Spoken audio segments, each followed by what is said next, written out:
In the depths of the night, as night fell, a heavy darkness enveloped the old cemetery. Once a quiet, remote graveyard on the outskirts of a village, it had become a place of eerie silence, forgotten by time. Thomas, starting his first night shift as the new cemetery caretaker, was deeply unsettled by the prospect of spending his first night alone here. The shack, long abandoned, was covered in dust and cobwebs. Inside, there was only an old table and a few chairs.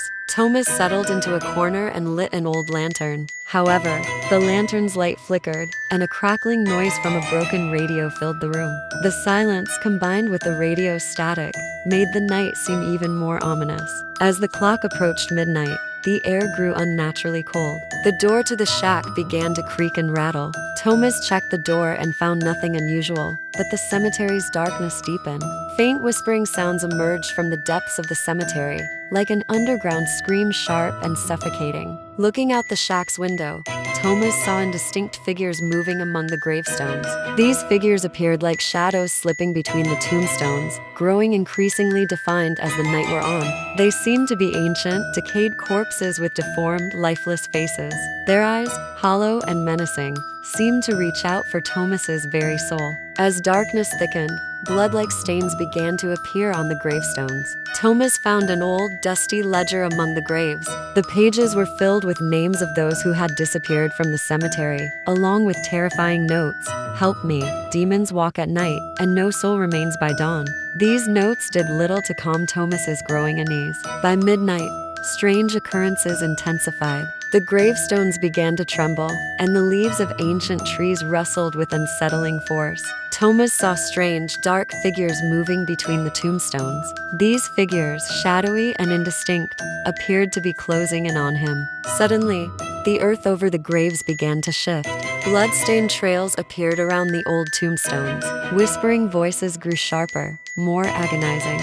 Summoning his courage, Thomas wandered among the graves and discovered an old, ominous door. This door led to a dark passage beneath the cemetery, with blood-stained inscriptions reading, "Stay here, no escape." Trembling with fear, Thomas pushed the door open. As he stepped inside, an oppressive darkness enveloped him. The walls of the passage were covered in blood-stained writings from old tombstones. Each inscription detailed the suffering and rebellion of souls trapped here long ago. At the end of the passage, Thomas found a door to a dark chamber.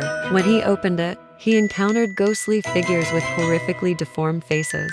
These ghosts seemed to plead for help, but their eyes glowed with a predatory hunger, as if seeking to consume his very essence. At that moment, one of the ghosts lunged at Thomas and clutched him tightly. A thick, dark mist enveloped him. The chamber's walls were covered in bloody writings and old tombstones.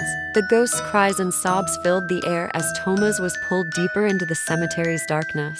Throughout the night, the cemetery was plagued by unsettling and horrifying events. Shadows trembled among the tombstones, and the ghost's cries echoed through the night. Thomas was trapped in a dark and terrifying vortex, his soul seemingly absorbed by the ancient, malevolent forces. By dawn, the cemetery fell silent once more. The first rays of the sun restored a semblance of calm. But Thomas was nowhere to be found. Inside the shack, only the old lantern, a blood-stained key, and chilling remnants of old writings remained.